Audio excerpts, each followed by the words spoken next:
मित्रों, प्राचीन समय में ऐसे तो बहुत सी प्रेम कहानियां देखने और सुनने को मिलती हैं जिन्हें आज भी प्रेम का प्रतीक माना जाता है। तो आज उन्हीं कहानियों में से हम आपको कुछ 5 रोचक कहानियां सुनाने जा रहे हैं जिन्हें शायद ही आपने सुना होगा।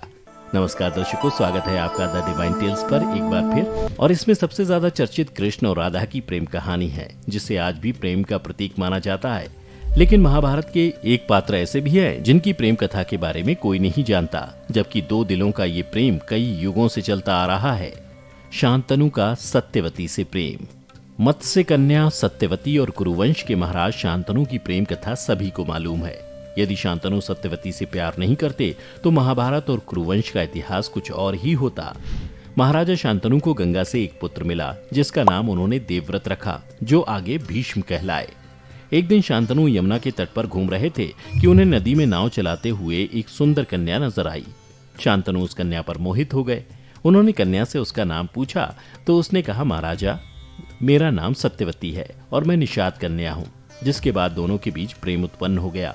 एक दिन शांतनु ने सत्यवती के पिता के समक्ष निषाद कन्या से विवाह का प्रस्ताव रखा, किंतु सत्यवती के पिता ने यह शर्त रखी कि मेरी पुत्री से उत्पन्न पुत्र ही हस्तिनापुर का युवराज होकर राजा होगा, तभी मैं अपनी कन्या का हाथ आपके हाथ में दूंगा।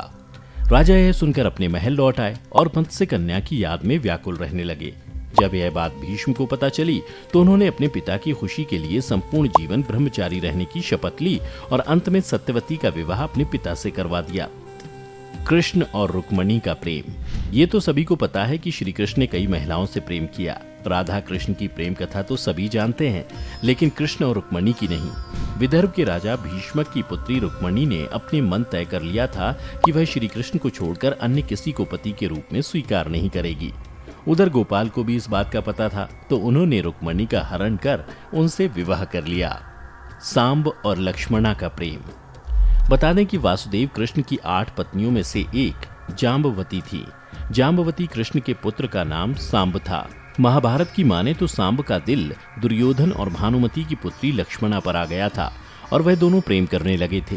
दुर्योधन अपनी पुत्री का विवाह रणछोड़ के पुत्र से नहीं करना चाहता था, जिसके बाद सांब ने लक्ष्मणा से प्रेम विवाह कर लिया और लक्ष्मणा को अपने रथ में बैठाकर द्वारिका ले जाने लगा। जब यह बात कौरवों को पता चली तो कौरवों ने सांब को बंदी बना लिया। जिसके बाद ही श्री कृष्ण और बलराम को जब पता चला तब बलराम हस्तिनापुर पहुंच गए। बलराम ने कौरवों से निवेदन पूर्वक कहा कि सांब को मुक्त कर उसे लक्ष्मणा के साथ विदा कर दें, लेकिन कौरवों ने बलराम की बात नहीं मानी। बाद में सभी ने बलराम से माफी मांगी और सांब को लक्ष्मणा के साथ विदा कर दिया। हिडिंबा और भीम। पौराणिक प्रेम कहानियों में हिडिंबा और भीम का नाम भी शामिल है। एक बार की बात है, 5 पांडव लाक्षागृह से बचने के बाद एक रात जंगल में सो रहे थे और भीम पहरा दे रहे थे। वो सभी जिस जंगल में सो रहे थे वह जंगल राक्षस राज हिडिंब का था।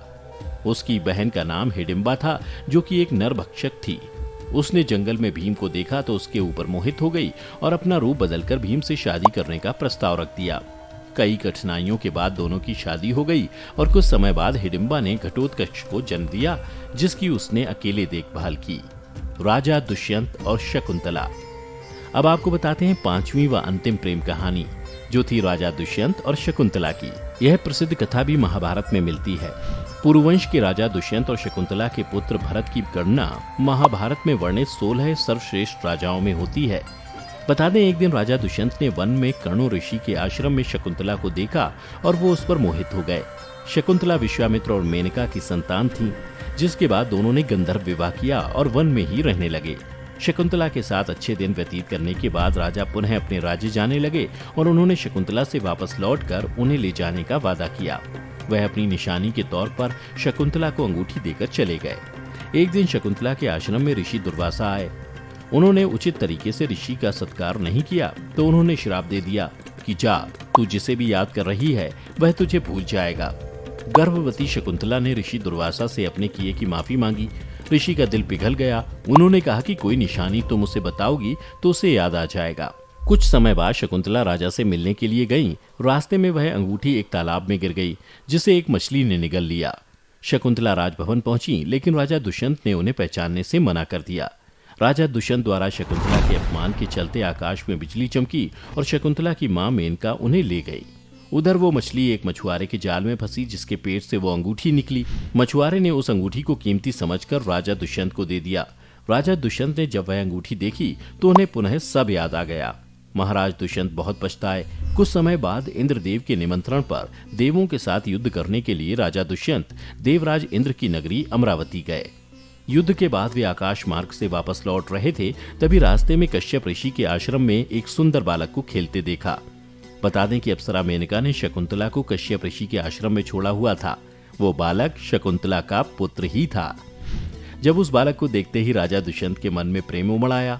वो जैसे ही उस बालक को गोद में उठाने के लिए खड़े हुए तो शकुंतला की सखियों ने चिताया कि राजन, आप इस बालक को छुएंगे तो इसके भुजा में बंधा काला डोरा सांप बनकर आपको डस लेगा। किंतु राजा दुष्यंत ने इस चेतावनी पर ध्यान नहीं दिया और उस बालक को गोद में उठा लिया। लेकिन बालक को उठाते ही उसकी भुजा में बंधा काला डोरा टूट गया, जो कि उसके पिता की निशानी थी। शकुंतला की दासी ने सारी बात शकुंतला को बताई तो वो दौड़ती हुई राजा दुष्यंत के पास आई। राजा दुष्यंत ने शकुंतला को पहचान लिया और अपने किए की क्षमा मांगी और उन दोनों को अपने राज्य ले गए। महाराज दुष्यंत और शकुंतला ने उस बालक का नाम भरत रखा, जो आगे चलकर एक महान प्रतापी सम्राट बना। तो मित्रों, आपने जानी पौराणिक काल की 5 प्रेम कहानियां। अगर आपको पहले से किसी भी बात की जानकारी थी तो नीचे हमें कमेंट करके जरूर बताएं। आज की वीडियो में बस इतना ही। हम उम्मीद करते हैं कि हमारी वीडियो के जरिए आपको कई सवालों के जवाब मिल गए होंगे। अगर ये वीडियो पसंद आई हो तो इसे लाइक और शेयर जरूर कीजिएगा। अगर आपने हमारे चैनल को सब्सक्राइब नहीं किया है तो जरूर करिए। इसके साथ ही मुझे दें इजाजत। इस वीडियो को अंत तक देखने के लिए आपका बहुत बहुत शुक्रिया।